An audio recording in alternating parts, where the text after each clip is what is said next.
Sabda Kehidupan, Maret 2022.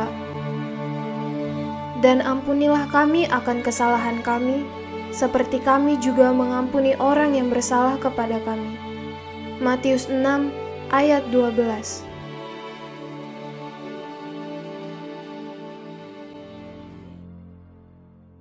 Sabda kehidupan bulan ini diambil dari doa yang Yesus ajarkan kepada murid-muridnya.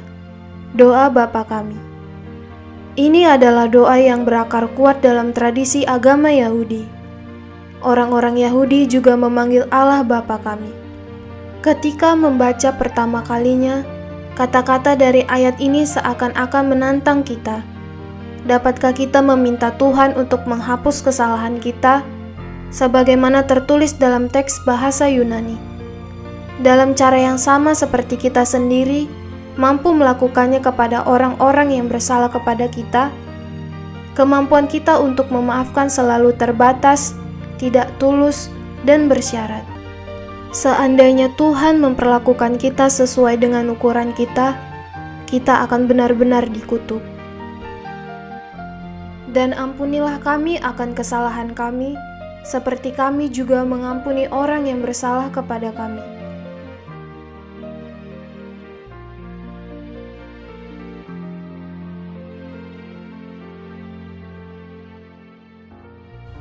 Ini adalah kata-kata penting yang pertama-tama mengungkapkan kesadaran akan perlunya pengampunan dari Tuhan. Yesus sendiri menyampaikannya kepada para murid, dan karena itu semua orang yang dibaptis, sehingga mereka dapat berpaling kepada Bapa dengan hati yang sederhana. Semuanya berasal dari menemukan diri kita sendiri sebagai anak-anak Allah dalam putra, saudara, dan saudari dan pengikut Yesus. Dia yang pertama menjadikan hidupnya sebagai sebuah perjalanan yang menyatu total kepada kehendak kasih Allah Bapa. Hanya setelah menerima anugerah Allah berupa kasih-Nya yang tak terbatas, kita dapat meminta segala-galanya kepadanya. Kita bahkan bisa memintanya untuk menjadikan kita semakin menyerupai Dia, dan dengan murah hati memiliki kemampuan untuk memaafkan saudara-saudari kita hari demi hari. Setiap tindakan pengampunan adalah sebuah pilihan bebas dan sadar, yang harus selalu diperbarui dengan kerendahan hati. Hal ini tidak pernah menjadi sebuah kebiasaan, tetapi sebuah jalan yang menuntut. Dan Yesus membuat kita berdoa untuk itu setiap hari, sama seperti kita berdoa untuk makanan kita sehari-hari. Dan ampunilah kami akan kesalahan kami, seperti kami juga mengampuni orang yang bersalah kepada kami. Berapa kali orang yang tinggal bersama kita, dalam keluarga kita, di lingkungan kita, di tempat kerja atau di sekolah, menyinggung perasaan kita, dan sebagai akibatnya, kita merasa sulit untuk memiliki hubungan yang positif dengan mereka. Apa yang bisa kita lakukan? Disinilah kita bisa meminta rahmat untuk meniru Allah Bapa.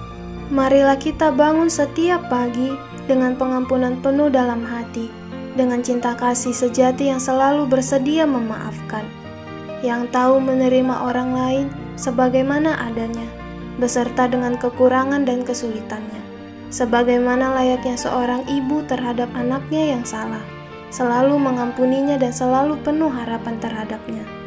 Marilah kita mendekatkan diri kepada setiap orang dengan melihatnya dengan mata baru, seolah-olah dia tak pernah melakukan kesalahan itu. Marilah kita memulai setiap kali, sebab kita tahu bahwa Allah bukan hanya mengampuni, tetapi juga melupakan. Dan inilah ukuran yang Ia minta juga kepada kita. Dengan yakin akan bantuan doa, kita dapat melakukan perjalanan maju menuju tujuan mulia ini. Dan ampunilah kami akan kesalahan kami, seperti kami juga mengampuni orang yang bersalah kepada kami. Seluruh doa Bapa kami memiliki perspektif persaudaraan. Doa ini berbicara tentang kita.